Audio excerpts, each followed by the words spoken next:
Yeah. Sometimes I get so mad, there's no controlling me. My thoughts get so bad, I'm like, I might grab a bat, I don't know. My wrath, my blood boils over like, oh God, here goes. I lost all feeling from my head to my toes. You said some shit that I can't let go, so just stay tuned for the rest of the show. So have you ever felt betrayed? Switches how you see things, realize something needs change, 'cause I know you got me. Hey guys, welcome back to another Captain Multiverse video. How are we doing today? My Multiverse fanatics, my Multiverse maniacs. So this video is coming at you guys a little late, because I meant to get my review done the night of the episode drop with the watch party, which thank you guys for getting us to over 80. We had 86, almost 86 people in that watch party. So thank you guys for being there. I really appreciate that. So that was pretty cool. But then, that night was also my buddy Jake's birthday, and my video you guys are the best community out there, and you guys deserve the best content that you can get. I wasn't confident in the content that my content I was putting out. I wasn't confident that that was the best version of my review for the first episode, for the premiere of one of my most anticipated shows that you guys deserve. You guys know I've been very vocal about my love for this show. Even with Born Again Season 1 being the Frankenstein monster it was, I still love anytime I get to talk about Daredevil, whether it be the comics, Marvel Rivals, or of course the Daredevil Netflix shows bleeding into these Disney Plus Daredevil shows. So either way, I always am down to talk about Daredevil. So guys, we are back. Daredevil Season 2 has officially started, and every week I will be recapping and breaking down my thoughts on Daredevil Born Again Season 2. It's officially started. We're in the end of an era, guys. Each episode builds the clock up to the end of the Mayor Fisk arc. And I still am kind of itching to get that Devil Rain comic by Chip Zdarsky put into a movie with Spider-Man, maybe Hawkeye and Kate Bishop, and the other Avengers/Defenders characters going up against Fisk. Because in that comic storyline, Daredevil faced off against Fisk with the whole army. And I think he'll have an army in this show, but I don't think this is going to be the cameo fest that everyone expects. But in modern Hollywood, the cameo fest stuff has kind of run its course. So people just want to see good stories. So it's cool when surprise characters show up, but it doesn't need to be a cameo fest. But anyway, that's just a little tangent about modern Hollywood for you. Let's get back to the review. So, Daredevil Born Again Season 2, it has been a year since we've been with our main characters since Born Again. So we had Born Again in 2025, and now we're in Born Again Season 2. We start the premiere, and so the premiere is titled Northern Star, and it is directed by, I don't know off the top of my head their names, so we'll just say the directors and writers of Moon Knight and Loki are the ones that worked on this one. Jason and Aaron, we'll say. So Jason and Aaron, I don't remember their last names, but we'll stick with their first names. So Jason and Aaron of Moon Knight and Loki fame directed this episode. And they are the team that started working on the show for the last two episodes of Daredevil, so being episode 8 and episode 9. And a lot of people felt Born Again Season 1, episode 1 through 7, were done by an entire different team, and they were focused on the lawyer agenda, making it feel like Law and Order. But this new team brought new color, visual style to it, and it just was a different ballgame. And this episode, this is their third episode they've directed, and it's beautiful. And we're going to talk about just how beautiful, like the way they angle the camera in this episode, the way that different scenes are set up, the lighting in different scenes. I mean, what's brilliant is Episode 1 of Born Again Daredevil starts with the death of Foggy and this crazy Daredevil versus Bullseye fight. And there's been some mixed opinions on the Daredevil and Bullseye fight in Season 1 about when it came to the choreography. One element that lacked is they didn't bring Phil Severa, the original fight choreographer from the Netflix shows, until very late in the game. So while Daredevil Born Again delivered great action sequences, an ingredient felt like it was missing. And one of the biggest complaints was there was an over-excessive use of CGI in a grounded show and the fog. But I've kind of come to terms with the fog in some circumstances was necessary for that bar fight. But I know some people didn't love that choice. And it's a style thing. Everyone has their own choice. But overall, I enjoyed Born Again Season 1 for what it was. But Born Again Season 2, already from the season premiere, proves more what I wanted it to be than I could ever imagine. So the Northern Star would pick up this episode with Daredevil back in black, which he has not been back in black like AC/DC since probably episode probably season 3. Season 3 was the last time we saw him in black. He had his black ninja get up with his Muay Thai raps, which was awesome. And he told Fisk, "I beat you. The city beat you." Right? So that was kind of so we liked it. Hell, we loved it. It was a great time. And now we're back in black. But this time, it took 11 years. But Charlie is finally sporting the double D's on his chest in his costume. And this superhero suit, even though it's really just the red suit just painted black, it's perfect. It's perfect right down to the last minute detail, as Homelander would say. I mean, this sequence in this episode reminds me of the opening of Captain America Winter Soldier, which is one of my favorite films because Cap is on his stealth blue suit and he's tearing down thugs to, find out what's going on the boat. Well, here we get a little Daredevil slice of action. And so this one, the choreography is back. Daredevil in the dark suit, despite it being dark, it's beautifully done. This fight scene, our man Charlie Cox is aura-forming in this fight scene, guys. Multiple times is Daredevil, not only is Daredevil back, but the reason his suit is the way it is and the color it is because he's in a very low point of his life. He's at war with Fisk. He's got Karen back, yeah, but you're seeing him more vulnerable than he's ever been. So when he's fighting these bad guys, fight scenes should tell a story, and you're seeing Matt Murdock / Daredevil just ripping these guys apart. It feels like we're recapping the "I beat you" moment because he's beating the crap out of these guys. And in Born Again Season 1, we had some cool fight scenes, but when Daredevil got back in the suit, the only time he really beat up someone severely, other than the task force, was he beat up Muse a little bit, but he still pulled back. Here, these are mercenaries working for Fisk, and Daredevil at times kind of gets a little bit of a Batman vibe, but they pull back almost Robert Pattinson Batman vibe from the Batman. But they pull back that a little bit because even though that was a Batman that was untrained and was still kind of out the gate, more like UFC fighter vibe, this is Daredevil. 11 years Daredevil experience, even though he just recently got back in the suit for 3 episodes. This guy is back in black, Billy Club carnage. The choreography, Phil Severa cooked in this scene. This opening scene was utterly brilliant on this barge called the Northern Star. And it led up to Daredevil actually finding out that Fisk was smuggling weapons. And the captain of the ship, they said if anyone infiltrates this ship, we need to sink it like Titanic. So that was a whole thing when we kicked off this episode. So you had Daredevil beating these guys up so bad that they're armed with firearms.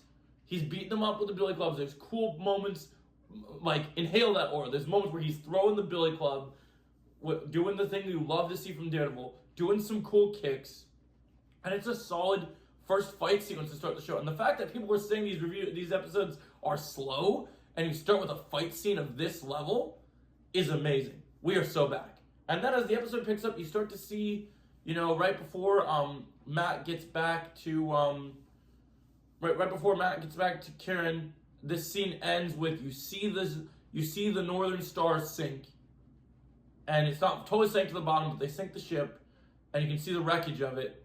And here comes Buck, Fisk, Daniel, Sheila, everyone's there, and then the task force is there. They say Fisk says, intensify the hunt for Matt Murdock and Kurt Page, right?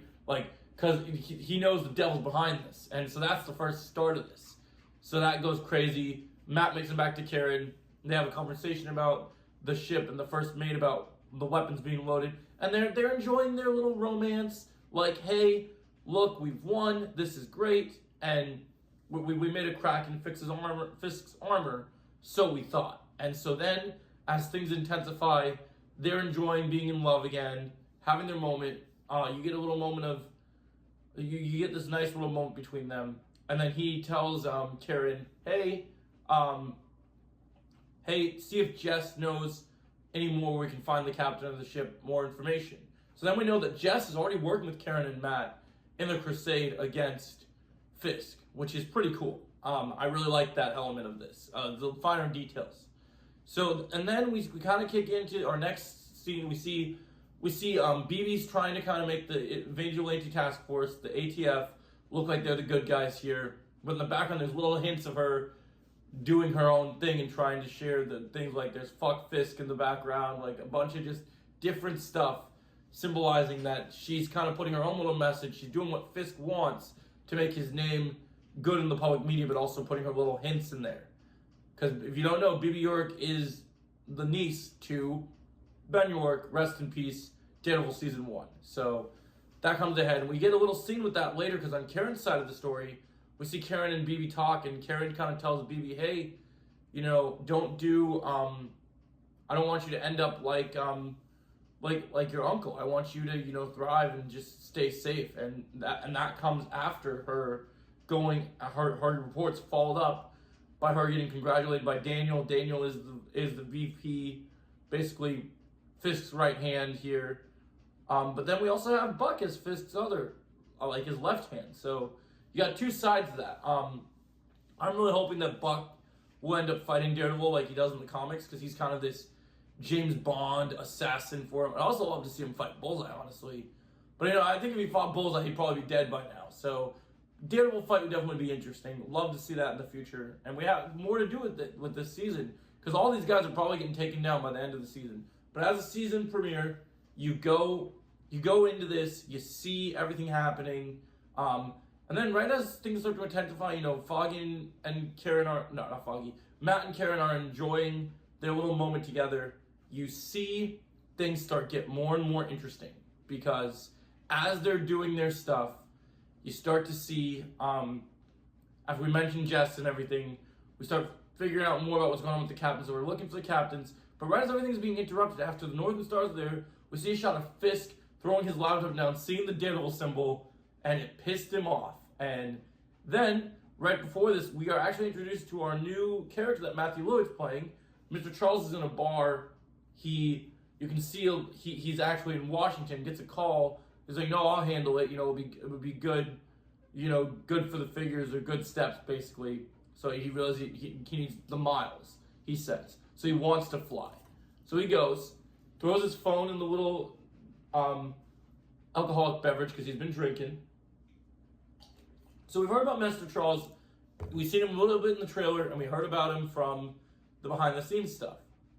And so it's pretty interesting, this character. We still don't know much about him, but there's a little mystery in him. We know he works for Washington, but we don't know what degree yet. And so then we get to the point where Matthew Lillard meets Fisk, and first he's having some Greek food. What I love about him is this guy is brought in, and the entire point of this character so far is to annoy Fisk. Like, this guy's obnoxious. And so first the governor's yelling at Fisk, you know, you didn't have my authority to authorize this. And then, you know, everyone's like, who are you? And then Mr. Charles is like, Matthew Lillard's brilliant in this scene. He's like, well, I think you should answer that phone, right? He's like, I never heard of lieutenant governor either. Like, I didn't know that was a position. So, like, you know, he's just being obnoxious.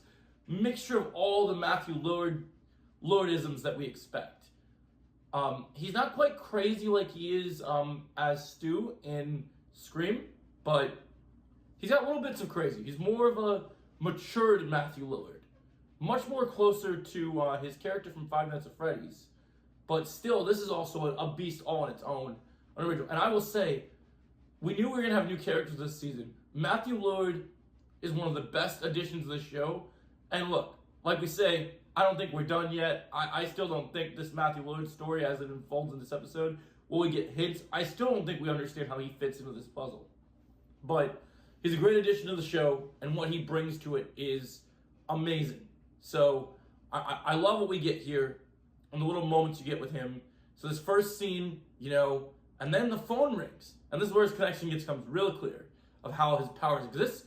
Mr. Charles is kind of a man of power that's brought to make the powers plays even higher. Because we've known for a while that Fisk and Valentina from Thunderbolts work together in some degree.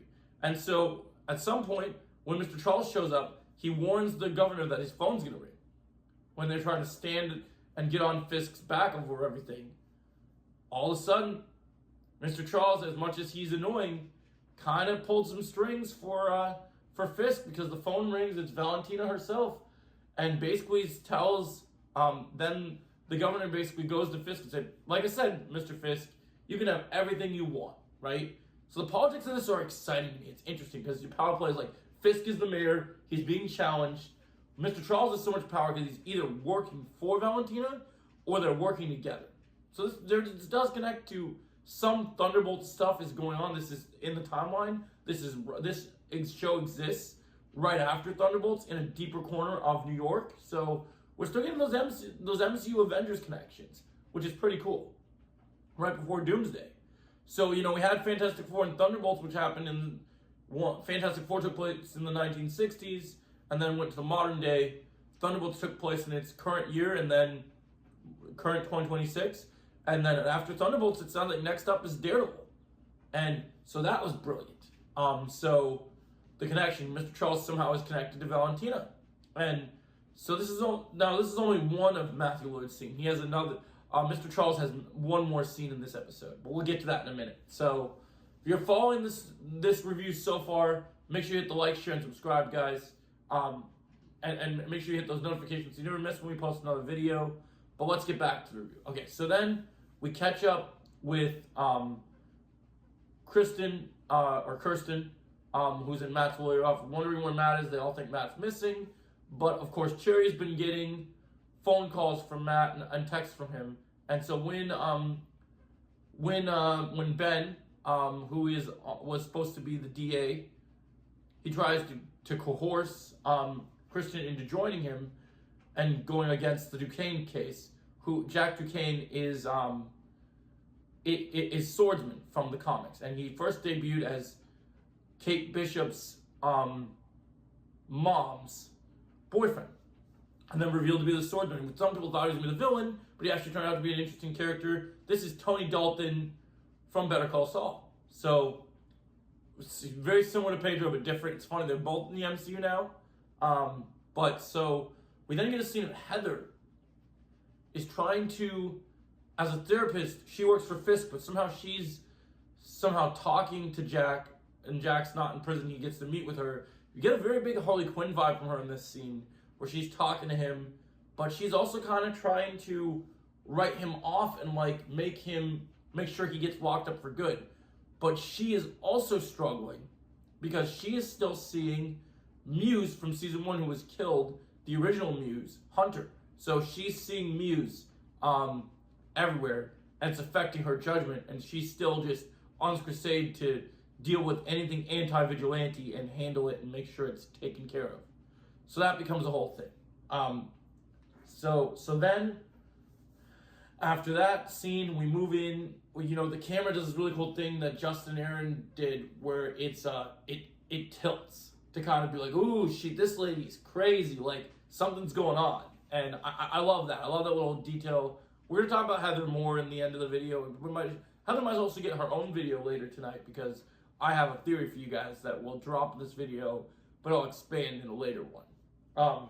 So yeah, Heather, it's the first scene we get of her, and throughout the episode we get multiple scenes of her really losing it, which we'll get to later. So then we go back to Karen and Matt, and Karen and Matt are training together, get some nice little romance, and then Matt talks to Karen, and Karen asks, how do you get so good? And then he says, hey, I had a psycho sensei, alluding to Stick. So we got to reference the Stick. Matt talked to Karen about Stick, and it's cool seeing the wooden dummy you get to see him train with.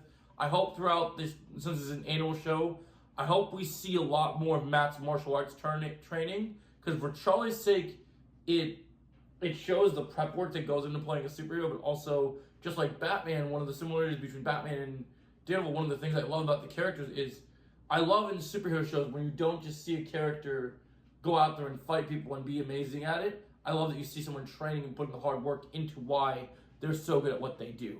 So I really enjoy that. I think that's really a cool thing I enjoy. So Train with the Wooden Dummy, looks like he's doing a lot more, almost kung fu this season. It looks very like he was doing like kung fu training. And I think that this is going to set up Karen later this season, because I think Karen's going to be an absolute powerhouse this season. I think she's going to be an amazing fighter. I think you're going to see her go full vigilante mode like they showed in the set photos. So yeah, you're seeing that stuff. You see a lot of stuff going on here. Jess gives more information about the captain.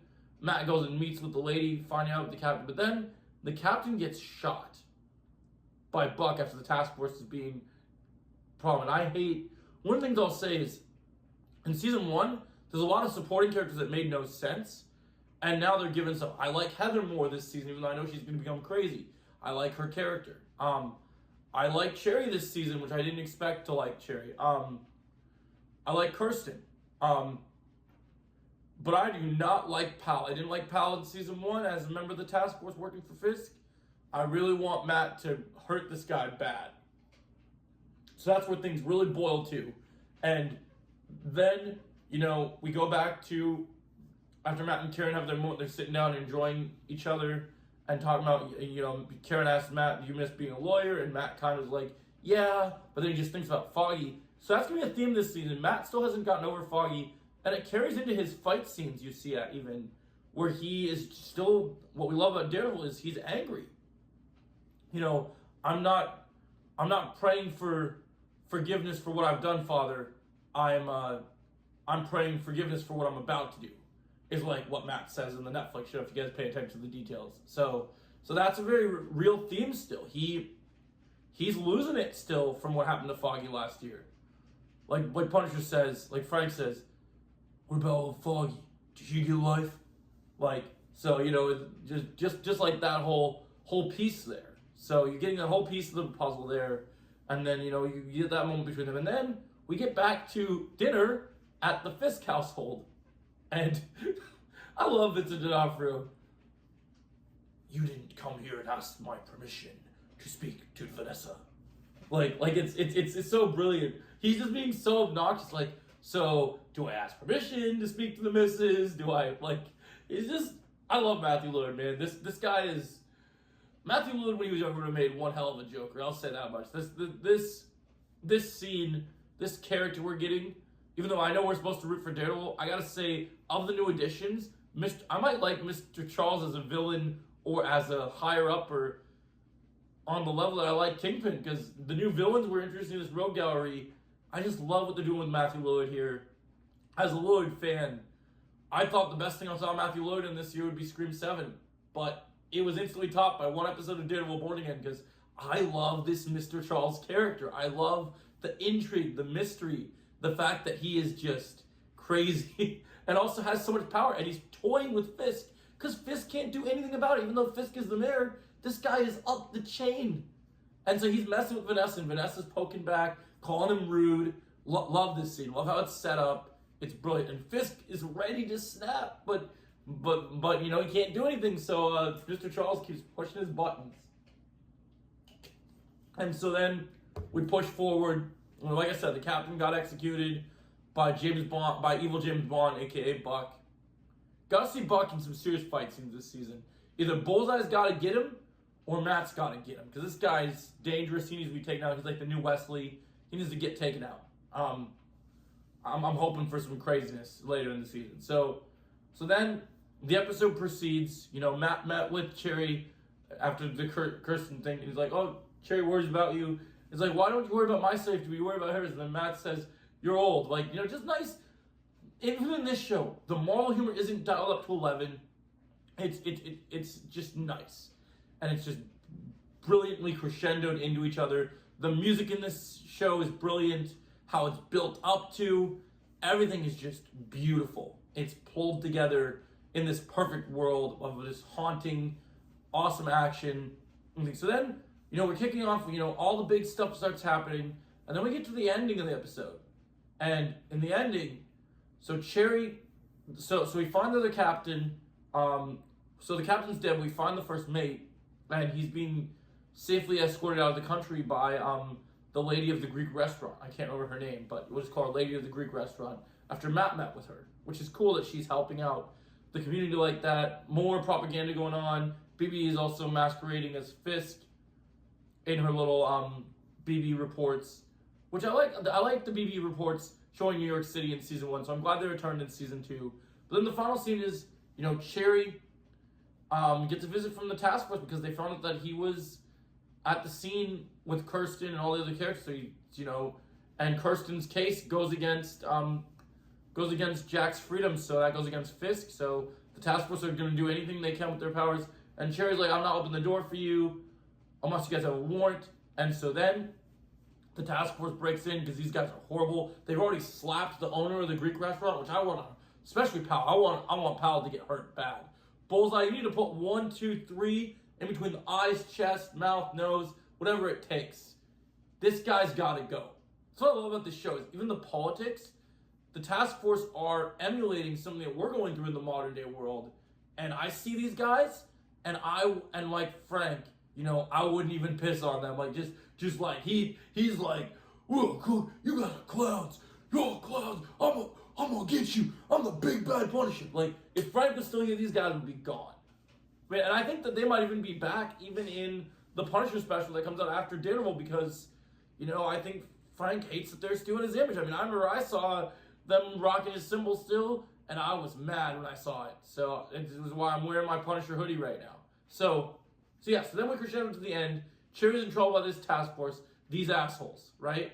And Cherry's getting hurt really bad. But Cherry was able to send a text to none other than Daredevil, confirming who he's talking to earlier in the episode. And Daredevil bolts in, and even though the first episode started with a great fight scene, we're about to get the best one of the episode.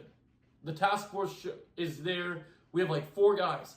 Matt's going ham on them. The best Daredevil fight scene so far this season in this beautiful new suit. The coloring is so good. The choreography is so good. He's beating the hell out of them. We're getting some acrobatics in there. Some cool kicks are going in there. He's beating the crap out of these dudes. And then he starts to hear Cherry's heartbeat. And Cherry has a heart attack. And Matt starts to lose it a little bit. And then he gets taken out by the task force. And they unmask him even. These guys are going crazy. But then everything changes. Because Bullseye saves the day. Bullets. Because then all of a sudden Bullseye had to go, bodies, bodies, bodies. And he starts shooting. He starts taking the gun, sniping from the rooftop, taking out 1, 2, 3, 4. And then throws a couple knives. One throws right in front of Matt's face till it hits the ground. And with Bullseye's insignia, it says, "You're welcome." So, episode 2, we know where this is going, guys. Bullseye and Matt are teaming up, and it's about to go crazy. Next week, we're going to be reviewing episode 2 and episode 3 because it's a double header. So it's going to be Matt and Dex. Bodies, bodies, bodies. It's going to be crazy. Like, I can't wait. But as for my review for this episode, this is a return to form for Daredevil Born Again. Easily the best episode of Daredevil Born Again there's been. This is exactly what I wanted from season 1 that we didn't get. The action, the drama, the story. Everything that we got here is amazing. I liked it. Hell, I might even love it. So I'm going to give Daredevil Born Again season 2, episode 1, titled The North Star, or Northern Star. I'm going to give it a 9.5 out of 10. One of my highest scores. Love it. I like it. Hell, I love it. Make sure you hit that like, share, and subscribe so we can hit all them bodies, bodies, bodies like crazy. Dex is going to go crazy. I can hear it already, man. I can hear the Eminem. I can hear everybody blasting up. I'm ready, guys. The most unlikely team up is coming. Episode 2, Bullseye and Matt. Gonna go bodies, bodies, bodies. We're gonna drop it to the ground. So, if you enjoy my review, my enthusiasm for Daredevil, make sure you hit that like, share, and subscribe. Or I might just have to kick you like the man without fear. So, thanks for watching, guys. Have a great day. And we'll catch you in the next video. Thanks for watching.